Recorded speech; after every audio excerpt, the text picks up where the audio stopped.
Hey everybody, this will be a quick one. I just wanted to do a little thing about Western shamanism and why people are so afraid of, they think that these things are mystical or that shamans are someone that you have to seek out. And my discoveries along the way, 5-10 years ago, I got really into shamanism and I thought, wow, this would be great. What kind of rituals do I have to do? What kind of stuff do I have to do? How do I have these insights? It was just another one of my paths. And a shaman is nothing more than an ancient priest, someone in a more primitive culture that is like a priest for that culture. A shaman is not someone who can do anything more than the average person. A shaman is simply someone who was cultivated more than the average person. Anyone can become a shaman. Anyone become a wise man. Anyone can become a religious leader if they desire to be so. So I don't agree with a lot of the people that say people are born into lines or they're more wise than the next person, their bloodlines are better or whatnot.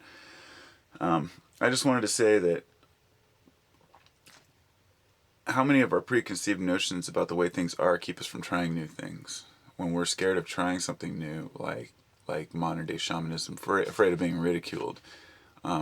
It doesn't mean that you have to wear funny hats. It doesn't mean that you have to sit there with a little cauldron and stir a pot of boiling herbs and spices and say funny words in ancient languages. You can simply sit at your kitchen table. You can put intent into the meal you're eating and say, I want this food to be healthy and heal me, and you're being a shaman. And each person has to cultivate this in their own time. In ancient societies, people were able to dedicate one part of their society to a shaman. They had one shaman, usually for the group, that was the consultant for the tribe, and that was their job. Well, today our shamans have become doctors, and our doctors are failing our health because they're not treating our spiritual bodies and our energy fields. They're just simply treating us with drugs and putting our bodies into more harm.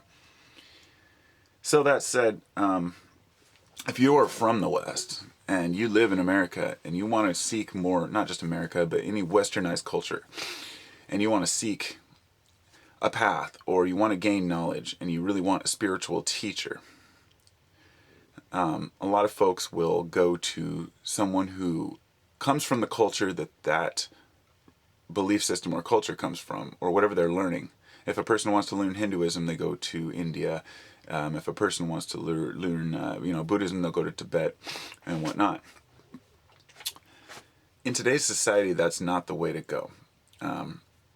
The modern day gurus will even tell you that if you would like to have a full round experience in any one area of theoretics or ethereal belief, you need to find someone that's of your same culture and speaks your same language.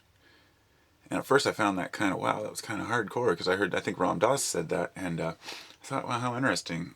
But it's so true. I mean, you can't go to India and expect a guy who spent his whole life herding yaks to understand what you go through when you're waiting at the bus station. And by having a guru from your own society who's worked past these things, you can really get past some of the negativity and the misunderstandings between the cultures. A person thinks that they might travel abroad and come back fulfilled, only to realize that all the fulfillment is within. The knowledge was already available. We have everything at our disposal right here. There's no need to travel the world to see any more than just the culture. If you want to gain the knowledge can all be attained by searching, if you're just looking for teachings. And you can find what you're looking for without really even leaving home. Of course, that doesn't mean you shouldn't. It just means that you can, and you don't have to travel the world to find the truth. But it doesn't hurt. That was really all. I just wanted to say that about shamanism, because I think that a lot of people are scared off about... just remember this. The truth shows itself to each one of us, depending on what we're ready to see. And our preconceived notions about who we are keep us from being who we could be. And when I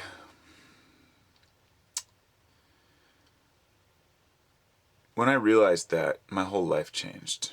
And it's unexpressible. When someone says I was beaten as a kid, and that's why I'm this way, then they'll always be that way. You need to let each day go as it passes and move on, because each day is a new day. There's nothing in the past that can affect you now. I'll leave you on this note. Think back to when you were a kid. You think of your earliest music. What's your favorite music? It's usually the music you grew up on. You tend to stick with that. You'll always stand up for it. Say, yep, those were the days. That's the good stuff. That's what we believe. And modern day music is always okay, and it just kind of fades off. But that music from when you were young will always stick with you. It's not just music, people. It's everything.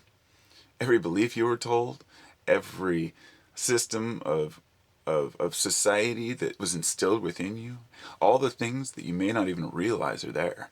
They're all influencing everything we do every day. And we have to dismiss those things and get rid of them and stop having preconceived notions. You can't wake up in the morning and say, I'm going to have a cup of coffee just because I need one, or because I had one yesterday. You wake up and say, well, do I want a cup of coffee? What's it going to do for me? We have so many things that we repeat every day, over and over and over, that we've done the day before and the day before, just because we do it. And we've associated ourselves with that. That's who we are. That's who we've become, is this embodiment of what we think we are. And then other people see us as that. They give us credit for the things that we've done, and we think that that's what's important. You've done a good job, Billy. You went to college. Oh, good job. Hey, all right. Now you got a good paying job. All right. Yeah, I'm doing good, Daddy. And that's all great and dandy, but when Daddy's dead and you lose your job, what's left? And I think that that's the thing people have to realize, is if you were to lose everything, what's left? And when you're naked out on the street, if you can't find happiness in the moment, then you're living in a material world.